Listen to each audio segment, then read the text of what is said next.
অনেকদিন পরে কারোর সাথে আমি রেস করলাম, যদিও ভাইয়া বেশি উত্তেজিত হয়ে গিয়েছিল।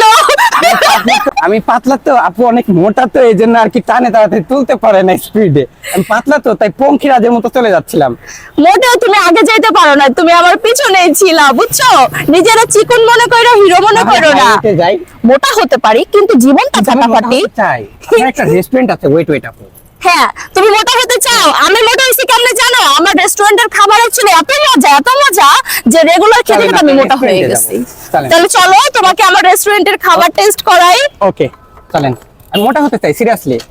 আসলে আমার রেস্টুরেন্টের খাবারগুলো এত মজা যে তুমি খাইলেই বুঝতে পারবা। হ্যাঁ অবশ্যই, চলো আপনারাও আসেন।